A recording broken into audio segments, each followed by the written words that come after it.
Consulting with my oblique strategies cards this morning, and Brian Eno's just told me that I should paint my boat. He's quite adamant about it, actually, and even dropped an F-bomb. I mean, he makes a good point, but he doesn't have to be such a bitch about it. And in his best-selling book, 12 Rules for Life, right-wing Canadian Jordan Peterson cites as rule number 6, set your house in perfect order before you criticise the world. And I do like criticising the world, so it's probably a good time to get things shipshape in Bristol fashion. So I had a posthumous chat with a filmmaker friend on Zoom. You just stay alert. Mm-hmm. Do your work. Mm-hmm. Don't worry about the world going by. Mm-hmm. It doesn't mean that you can sit around and not do anything. You've got to get your butt in gear and do it. And don't take no for an answer. Translate those ideas to cinema or to a painting or to whatever. And figure out a way to get it done. Thanks, David Lynch. It's time to haul out an anti-foul. Now, one of the first problems you have to attend to when dealing with the problem of painting your boat is the immutable fact that most of it's under the water. Now, there's two ways to get around that. One is to lower the sea levels, and the other is to raise the boat.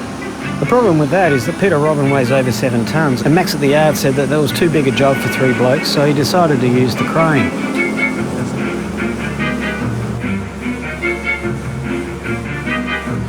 Now, you might recall from episode 2, the last time that we attempted to do this at Lindisfarne Farm Boatyard with Mark and McDougall was that we used the slip. And that's by far my preference. Seeing your pride and joy hanging in the air from some slings is not ideal. I wouldn't recommend it. And this Bernard Herrmann music from Psycho's not helping. Or is it Vertigo? Ecosystem there. Jesus, look at that. I don't know what the issue is with the Great Barrier Reef. I mean, Christ, I'll grow you some coral. Look at that.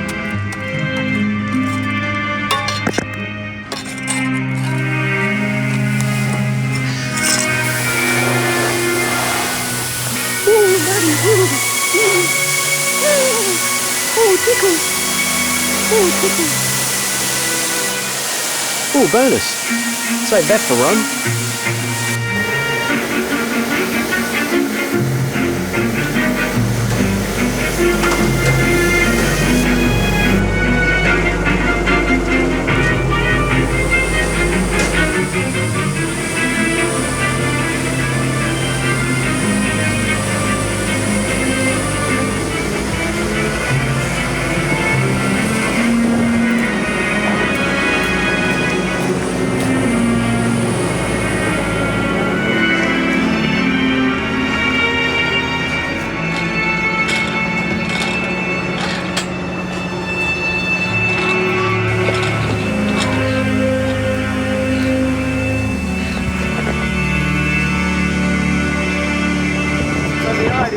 Keep the top sides white, an oyster or pearl white. Yeah, for the top sides I'll be referencing Malevich's white on white. For that area. Down underneath the waterline, here, where the anti-foul is, it's going to be more like a Rothko. It already is actually. And down here around the keel, I'll be working on a Jackson Pollock. I did consider doing a Mondrian top sides, but then I realised it would look like the Partridge Family bus. And the Partridge Family are not Another option was to paint Peter like a dazzle ship, to confuse the enemy. Got a camper enemy, And for reference, I had a look at Orchestral Manoeuvres in the Dark's seminal album cover, and for inspiration I listened to a couple of tracks. Is OMD yacht rock? Well, that's the line call.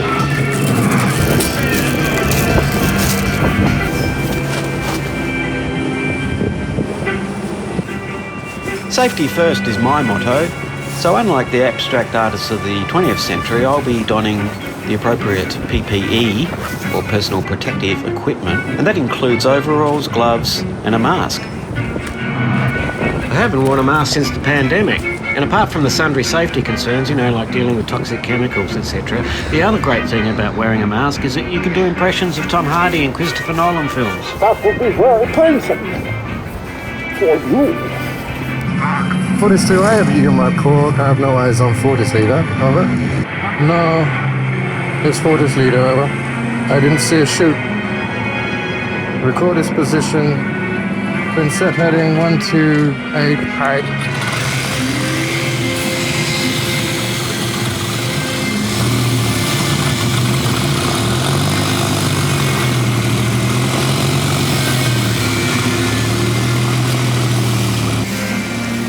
Now, for those of you who are interested, I'm using an 80 grit paper, which is quite a coarse paper. Some people prefer a finer paper, like a 160. But I'm just giving it a light sand. I'm not going back to wood or anything like that. I'm not even going back through just trying to get a nice key, a nice gritty surface, a rough surface for the paint to adhere to. And now I'm using time-lapse photography to make the whole process go faster. If you're using an orbital sander, it's important to work counter or anti-clockwise. On the starboard side of the boat, start aft and work your way forwards towards the bow, and then on the port side, make your way from the bow back towards the stern. This is to counter the orbital sander, which spins clockwise. Of course, I'm talking about the southern hemisphere here. If you're in the northern hemisphere, it's the other way around. Or you can hold the sander upside down.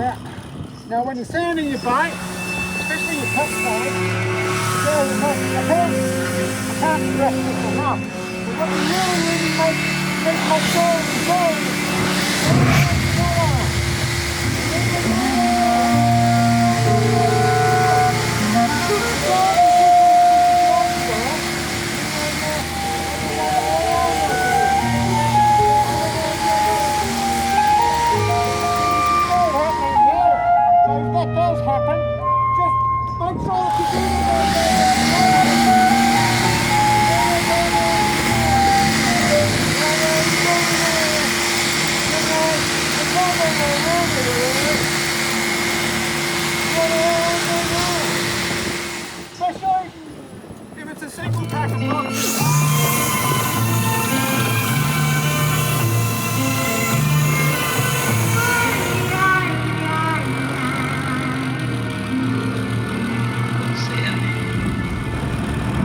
Now, according to the EPA, the E. coli levels in the bay haven't been too bad recently. So it was back home to cook a chicken, chorizo and seafood paella with the mussels I got off the kill for a hearty, nutritious dinner with friends and family. And the next day it was off to the chandlery to do some plastic damage on some topside paint, some ablative copper-based anti-foul and Rothko red, and some new zinc anodes. Anodes are something of a mystery to me, but I'll describe why later when I'm installing them. You know what? Actually, I don't think I will. Anodes are like a dark art, they're a mystery. I think this requires an entire episode. Now it was time to do a bit more voiceover while I scrubbed down the boat to get the excess that I sanded off, or contaminant, so the paint will adhere. Washing the boat so it ain't So when the boat was dry, it was time to tape around the areas where I didn't want the paint to go. That's what I'm doing. And that was essentially the tow rail or gunnel and along the water line.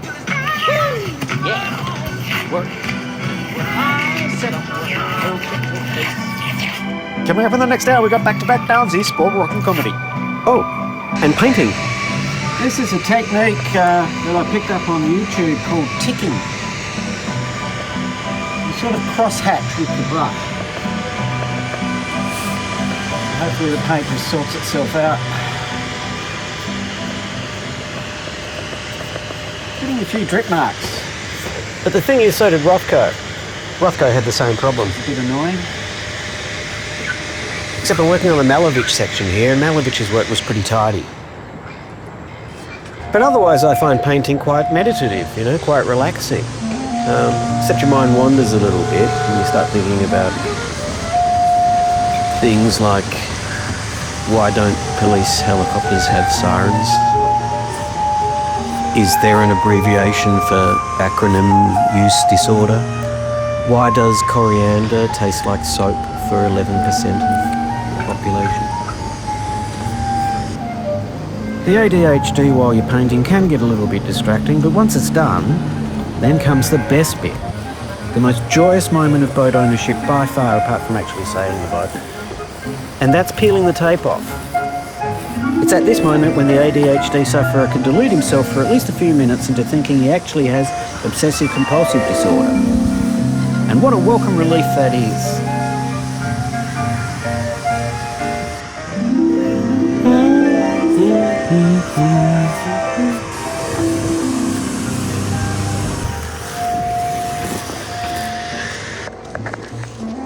Oh, bugger.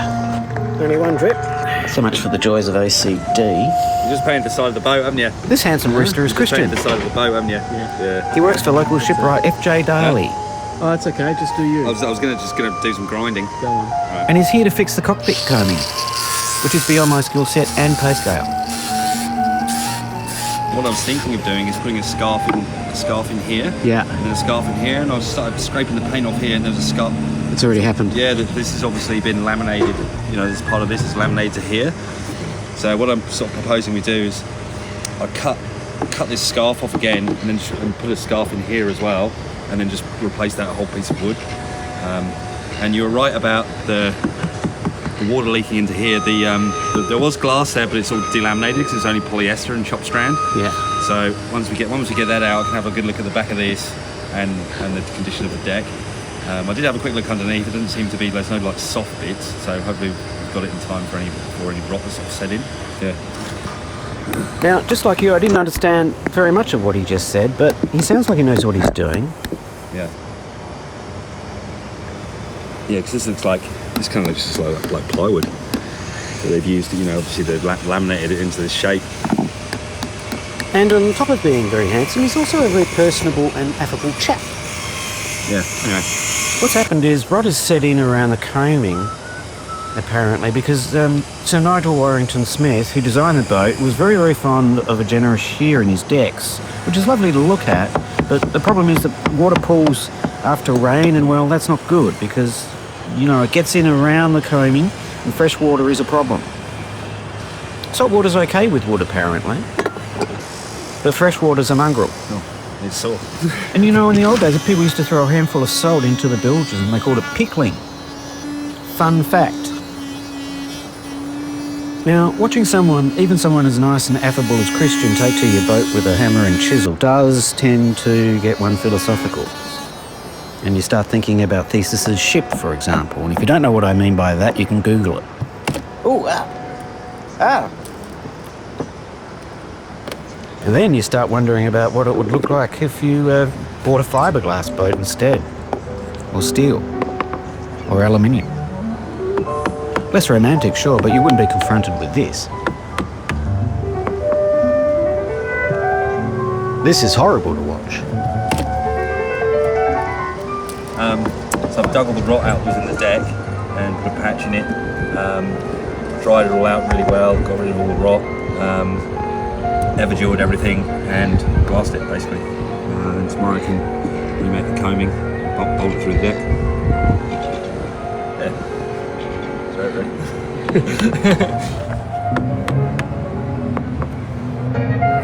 That night, a biblically proportioned thunderstorm came through Melbs, or Nam as we like to call her, and the weather was still incumbent the next day, so I took that as an opportunity to visit the NGV, which is an acronym for National Gallery of Victoria. The gallery has amongst its collection a canvas from Rothko's Red series. I wanted to get up close and personal with the great man's techniques before attempting the antifoul. In particular, I wanted to ascertain whether I could manage an approximation of his style with a roller. Jesus, he uses it. Or would I have to use a brush? Ooh, he used a lot of thinners. Cheap bastard.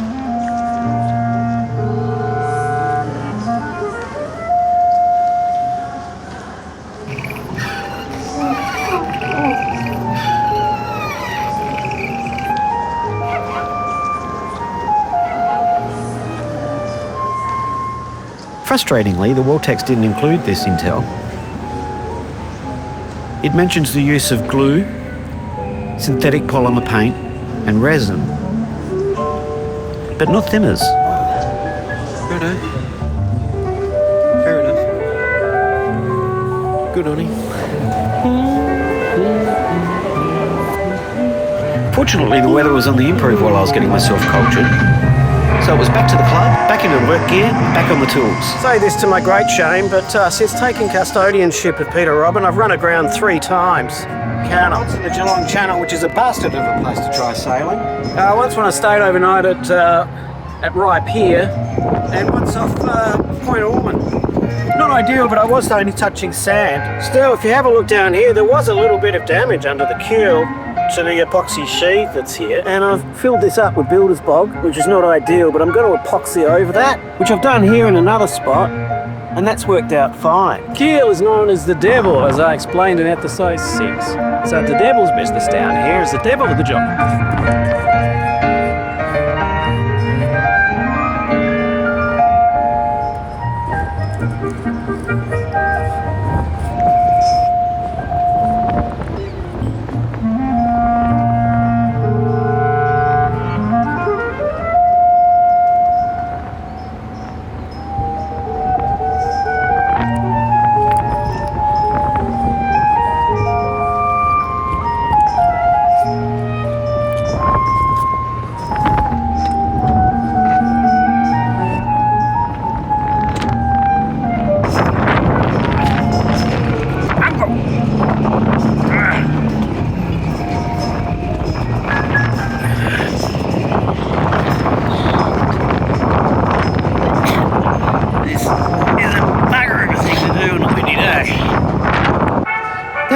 Christian's back, and he's brought with him a slab of wood. I think it was a jarrah.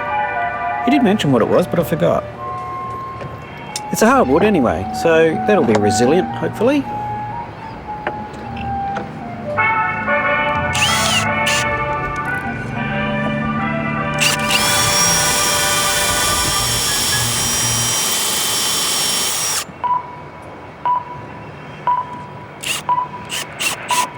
And he's cut it to length, so there you go, in it goes.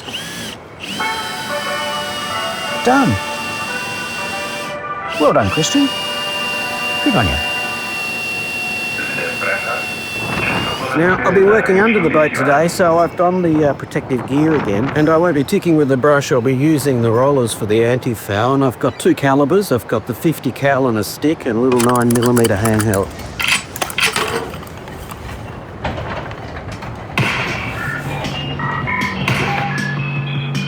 And I retaped, but above the waterline this time, and I've doubled up because I don't trust my ace.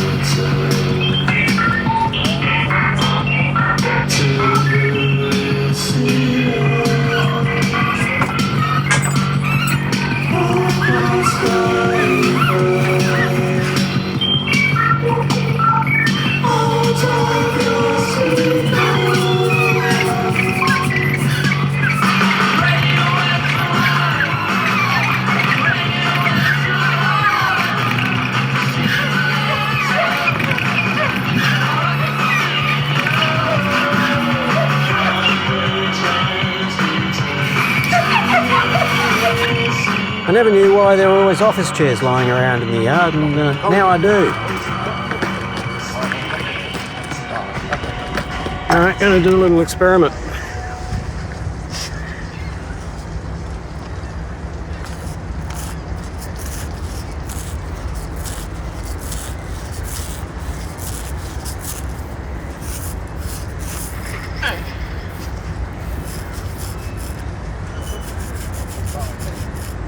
There you go. Rothko. There's another one there. And the pollock's coming along nicely. Now when you're doing the anti-foul, you can go in any direction you want. You can go clockwise or anti-clockwise. It's up to you. Just follow your own instincts, you know, just as your mood takes you. But when you've done that, grab your little roller and whack another coat or two along the waterline and along the leading edges of the hull. Along the waterline because that's where most of the algae grows, near the sun. And along the leading edges because the paint's ablative, so it, you know, ablates. And as the hull cuts through the water, you get the picture.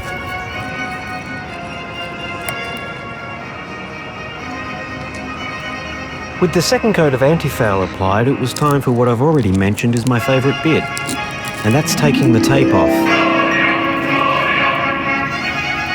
Now I should warn you, this sequence is going to take a lot longer than it needs to. Partly because I've written so much voiceover for myself, partly because I adore every frame of this footage, but mostly because Baroque Italian composer Antonio Vivaldi wrote so many notes when he composed this music.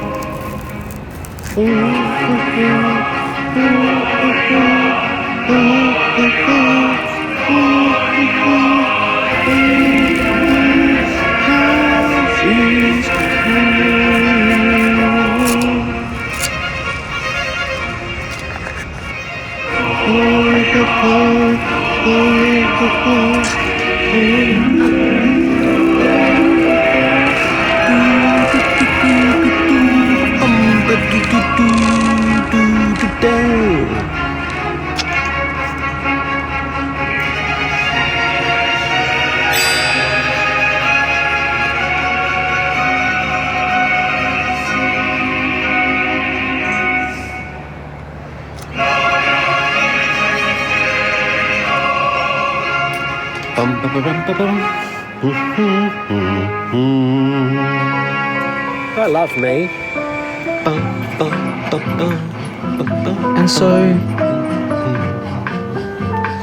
And so finally, with the anti-foul done, it was time to relax, enjoy a moment in quiet repose, and listen to it dry.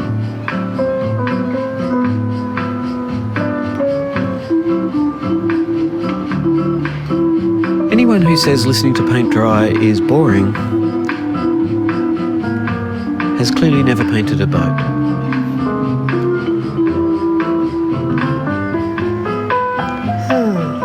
Now is probably also an opportune time to do what's becoming a semi-regular ASMR segment. Listen to the paint dry. Listen.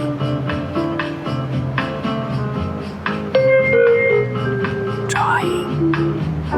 Dry. Drying. There.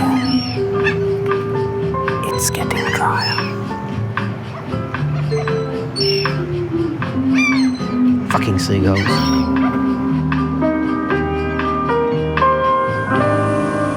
Early doors the next day, Max arrived with the crane, but I wasn't going to let Bernard Herrmann rule my day again, so I came prepared with some Richard Clayderman.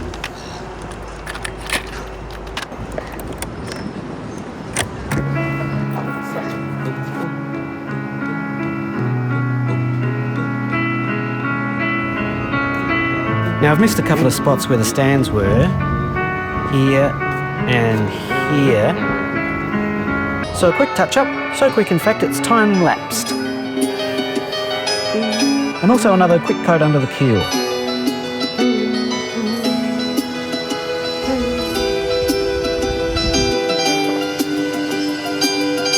And then Max performed a 3-point turn on the crane. Back out onto the wharf fingers. Lower the boat back into the water. And then I jumped in and threw the lines and rode it out. Happy as a pig in poo.